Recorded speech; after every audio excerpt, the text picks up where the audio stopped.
Hey everyone, it's Nathan Orenstein from The No Show here to talk about Edward Norton's Motherless Brooklyn.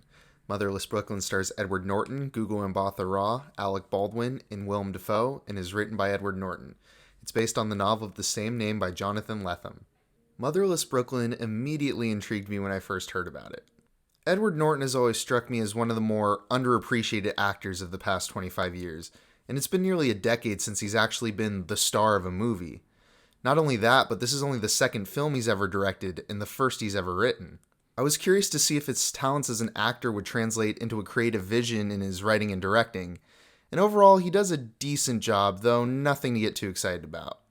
Working as a private investigator in New York in the 1950s, Lionel Ezrog, played by Norton, works to unravel the mystery of who murdered his best friend/mentor and why.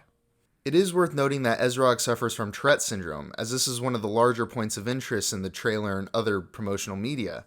Strangely enough, this never really has any bearing on the narrative of Motherless Brooklyn.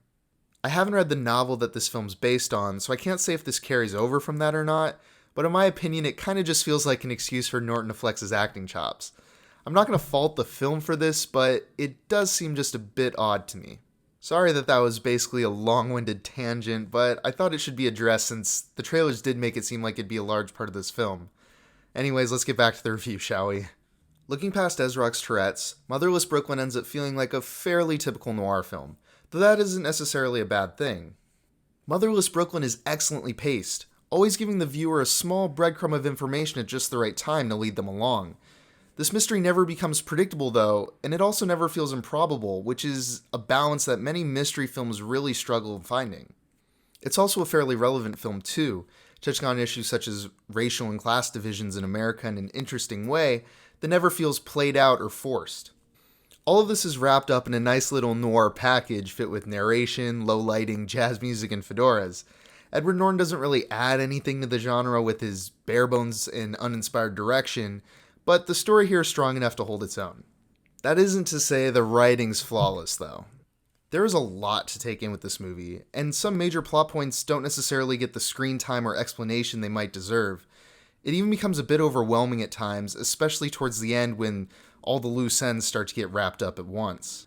Luckily, this never really reaches a level of frustration, but if you're looking for a casual watch, then Motherless Brooklyn probably isn't the movie for you. Something that did start to frustrate, though, was Motherless Brooklyn's runtime. It clocks in at just under 2.5 hours, and this does become quite noticeable towards the end. I do think the writing here remains fairly consistent this entire time, but we don't need 2.5 hours of it. Motherless Brooklyn's conclusion also feels fairly underwhelming, and that doesn't help the runtime's case. As I said, the writing is done well overall, but it does leave something to be desired. Now that we've covered the screenplay, there isn't much else to talk about besides the score and the editing. The score for Motherless Brooklyn is honestly one of my favorites of the year. Its blend of jazz and experimental electronica is definitely a strange one on paper, but it works incredibly well. It makes this really feel like it's 1950s New York, and it's also an incredibly important factor in the film's excellent pacing I addressed earlier. On the other hand is the editing, which is pretty atrocious when it matters most. For the most part, it's pretty typical, but when new revelations are made in the plot, it gets really messy. These revelations are generally accompanied by quick cuts and crash zooms of the documents and photographs that were used in making these discoveries.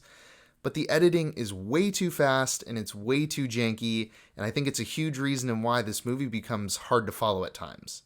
Luckily, this only occurs a handful of times because this film would really suffer if it was any more than that. At the end of the day, all you really need to do is ask yourself if you like noir films or not. If the answer is yes, then you should probably go watch Motherless Brooklyn. You'll probably have a good time. If the answer is no, then you can avoid this one. It's as simple as that. Edward Norton's take on the genre is unfortunately pretty typical, but this film still has its merits. In the end, I think that Motherless Brooklyn does enough to make it an enjoyable film, even if this entertainment factor starts to dip pretty low towards the end. I was originally feeling a 7 out of 10 for most of this film, but it does outstay its welcome, so I'm going to bump it down a notch to a 6 out of 10. If you like the review, then go ahead and like and subscribe, and click that bell to get notifications for whenever I post. And if you've seen Motherless Brooklyn, then I'd love to hear your thoughts about it down in the comments below. Stay tuned for my review of Dr. Sleep coming in a few days. I've been Nathan Orenstein with The No Show. Thanks for watching.